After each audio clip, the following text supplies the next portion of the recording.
Welcome back to Coach's Corner East on this Wednesday, October 20th at the Galleon Pizza Hut. And it's the Col Crawford segment of tonight's show. We're brought to you in part by Terry Gribble and Associates at your Galleon Community Center YMCA. Dr. Erica Schieber at Bucyrus Veterinary Service, 222 West Mary Street, Bucyrus. Rod Steiger and Associates at Pizza Hut Galleon and Bucyrus, host of our show since 1992. And Lou Ann Krebs at River's Edge Embroidery, Screen Printing and Signs, sponsor of the Foam Board T-shirts. And welcome to the microphone. It's defensive coordinator Brett DeGray from the Col Crawford Eagles, and welcome back. Good to see you again. How you doing, Mike? I'm doing well, and we talked a little bit before we got started here. It was a wet evening over at Gary Field, and we had a delay to start, correct? Yes, we got out early, was able to get warmed up, and then we had to turn right around and go back in. So. Yeah, and that's hard for not only your team, but both teams. You know, you start to get amped up a little bit, not only physically, and the muscles are starting to get warmed up, but then emotionally, you got to kind of shut it down and got to start all over again. But, yeah, you got to work and get that back up to that game level. Mm-hmm. So. And even though you say, well, gosh, you know, the scoreboard, you've been putting a lot of numbers up, put up 76 against Buckeye Central, you think it would have been similar to Bucyrus, but, and you say, it's only 42, but 42 was enough, and it was a little different game than what you've been experiencing because it was longer drives than the quick hitters that you've been hitting. Yes, I mean, our offense kind of packed it in, went too tight set, and we kind of rolled down the field, methodically worked our way down the field with the running backs that we have. I think Cam only completed one pass on the night, but it was a good pass. Yeah, so. Well, yeah, that's all that matters. Nobody ever remembers how many necessarily that you completed. It just wasn't effective. 8-1 overall, 5-1 in the Northern 10 Conference, and back-to-back shutouts. As a defensive coordinator, how happy are you about that? I'm proud of this group of guys. I mean, we fought all year. They execute the game plan.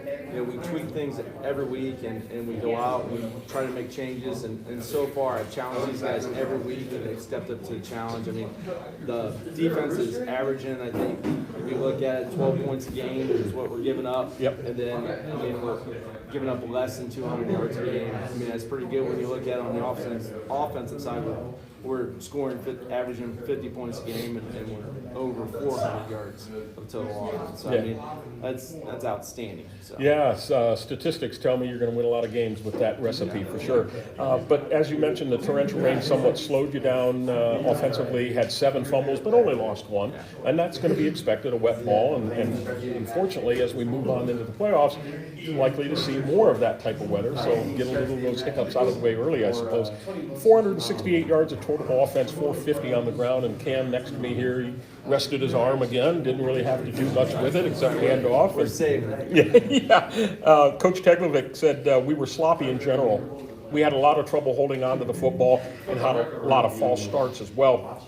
Col Crawford led 21-0 at half, but more impressively, you held Bucyrus to 1 total yard of offense in the first half and 1 first down, which came on the final play. That's unbelievable to me. I know you have a good defense, but what was it that was just totally shutting them down? We go in every week and we try to make the team beat us left hand. You know, so we wanted to take away the running attack, try to make them try to throw the ball, and we did an outstanding job of that. I mean, Gabe Thew that's here with us tonight. He's one of 2 inside backers that are in the tops in the league, linebacker and tackles. They're both, I believe, leading the league in tackles for loss, 20 tackles for loss.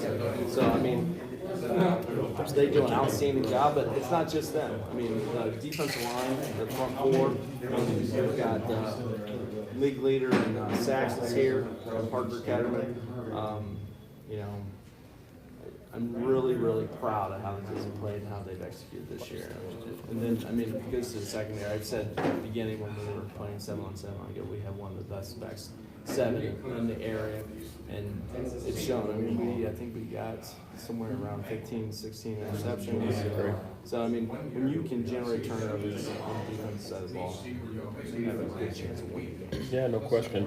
The offense kicked it in the second half, scored on all 3 possessions, got the running clock again. The dynamic duo of Lincoln Mollenkoff and Matt Kleiner did most of the damage. Mollenkoff, 39 rushes, 344. It sounds like a broken record. 3 TDs, 29th TD on the year, 1 shy of an N10 record, and I'm sure he's going to be gunning for that come Friday night against Seneca East. We'll talk about them in a little bit. Matt Kleiner has been really good all year, 12 rushes, 114 yards, 1 TD.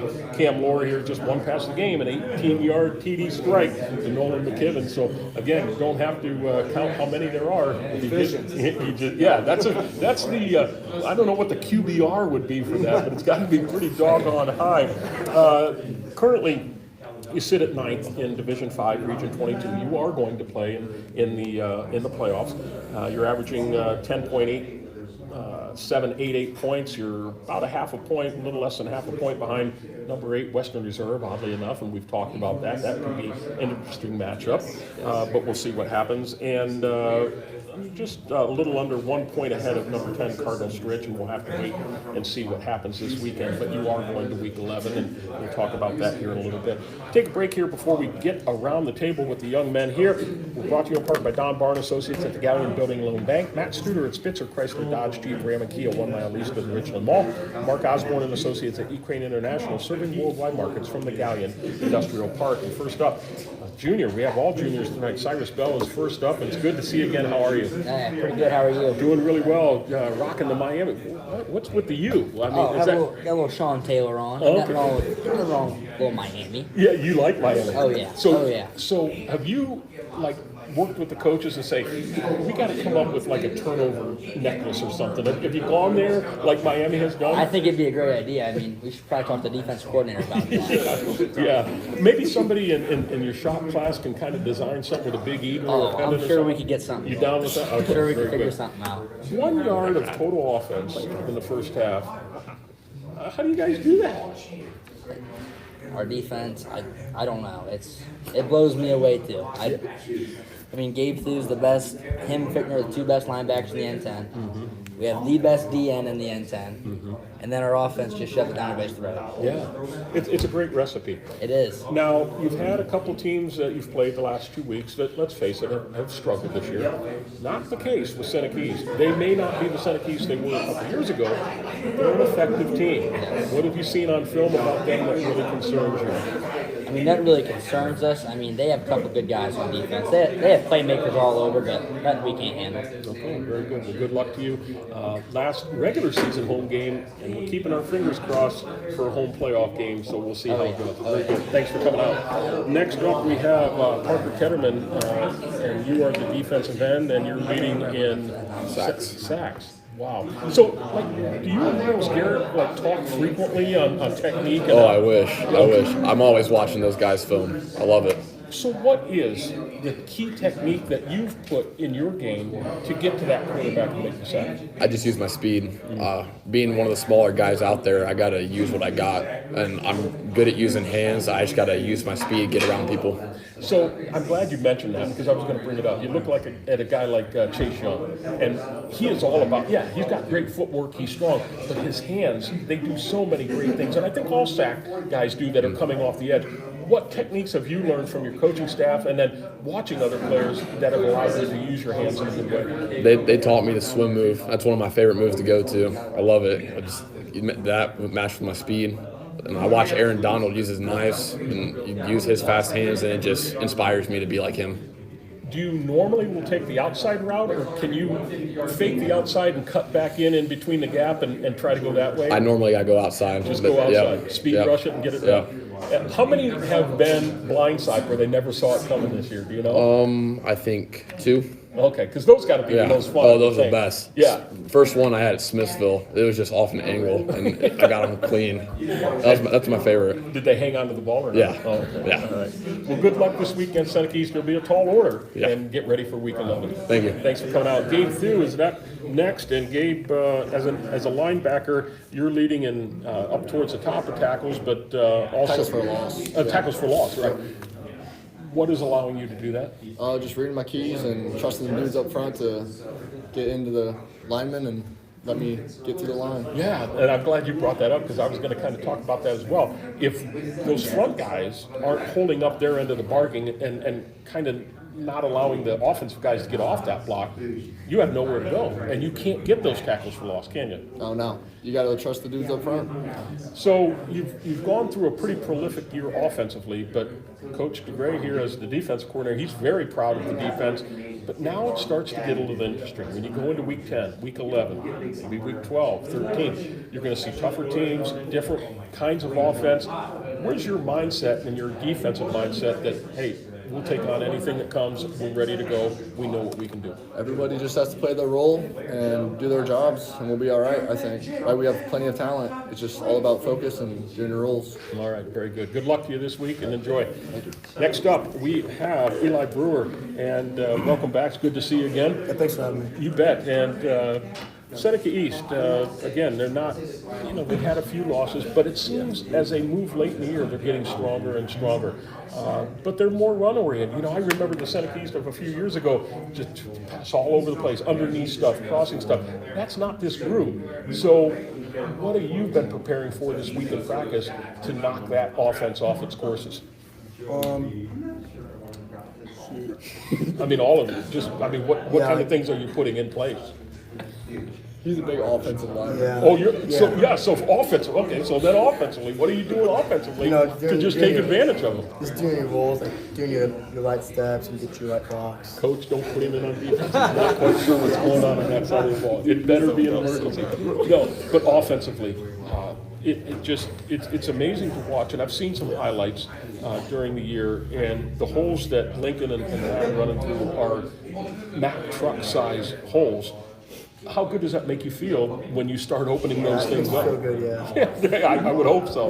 Well, good luck this week and into the playoffs, and thanks for coming out. Thanks. You bet. And the quarterback, Mr. Lohr, is with us as well. And were you disappointed? I know the weather kind of dictated what you were going to do, but are you talking to Coach Bruner during the break, saying, please throw the ball a little bit? You're calling a play and a turn around pitch, do this. Or don't you even think that way? I don't really think that way. We have two great backs, and I don't know. Try not to be selfish. I don't really care who's getting the ball as long as we're getting down the field and we're scoring touchdowns. That's all that matters. There may come a time in the playoffs where there's a defense, let's say similar to Carey, maybe it is Carey again, I don't know, that's going to find a way to shut those backs down. Now the pressure shifts to your shoulders to have to make plays through the air. Are you in a good mindset that you can do that if it would happen? Yeah, I'm in a pretty good mindset, even though that we didn't throw the ball like we wanted to versus Cyrus. We just got to get back to normal and run the ball, and if that don't work, throw the ball. I'm pretty sure our signal doesn't get up to regional Attica. So has Coach this week said, we may have to sling it a little bit more to get you back into that rhythm rather than running? No, we've just been practicing like normal, throwing the ball and running the ball. Another game, next team on the schedule. Yeah. All right, very good. Well, thanks for coming out. Stay healthy, and congratulations on such a prolific offensive year. Thanks. We'll take a break here and let you know that we're brought to you by Steve and Chuck Keller at Keller Auto Parts, your Napa dealer in Uptown Galleon and Crestline. Marie Mounts at the Platinum Insurance Agency, your progressive agent, 131 Illinois East, Uptown Galleon. And Joe Klein and Associates at the Galleon office of First Federal Bank of Ohio. And back at the microphone is defensive coordinator Brett DeGray. And Coach, your JV season finished out with a nice win, 26-6 over Cyrus, 6-3 overall, 3-2 in the Northern 10 Conference. But a lot of those kids, and we've talked about it week after week after week with the running clock, they're getting Friday night action too, which is invaluable, right? Yeah, those minutes are out. Something that those kids need for the future. I'm always looking at film, kind of scouting and looking ahead. What I'm going to have next year, and to try to fill the pieces of this really good senior class. Well, yeah, but you said that last year when the Tristan Crosses of the world, and look what you've done, and every single guy sitting around this table is coming back next year. So you have it pretty good right now. But I get what you're saying. You want to keep reloading for sure. That's the nice part of part of the Coach Tech. Yeah, right. So he does a nice job of keeping those kids out and keeping those kids motivated, and they work hard, even though maybe they're sophomore, junior, and not getting the reps that they think they should be getting. They're still working hard. They're working hard on the scout team. They're working hard in the weight room, and by the time they're seniors, they're productive. That's what defines, in my estimation, that's what defines the difference between a team and a program. Yes. That's how I would define it anyway. Seneca East, 6-3 overall, 4-2 in the Northern 10 Conference. And you say, okay, yeah, it's a pretty good record. Maybe they're not as good as they have been, but none of their wins have come against a team that's 500 or better, and that's not to take anything away from them whatsoever. Ed Phillips does a nice job over there. He's been there for quite some time. Really good coaching staff. No question. They defeated Upper Sandusky last week 40-7. They're averaging about 34.3 points a game, giving up an average of 20.4 points per game. But they've produced the most yards in the Northern 10, 4,000 total yards of offense, 316 on the ground, 128 in the air, 444 a game total. Defensively, what concerns you most about them? I mean, they're starting to hit their stride. Their kids are starting to understand, and I think the coaching staff understand what they have on offense, using their weapons accordingly. We just gotta, like I said before, we gotta try to make them fight left-handed. We gotta try to take away what they do best and try to, do what we do. Gavin Hargis has kind of been a one-man wrecking crew. He's thrown for 1,025, 6 TDs, 7 picks. Well, 7 picks you kind of have to like when you have a lot of guys that are ball hawking. Also rushed for 1,091, 121 a game and 15 TDs. And running back Jesse Beckman, 1,139 yards, just about 127 a game and 9 TDs. And Mason Frues is really the guy on the defense that kind of leads them. He's important on their offensive side too.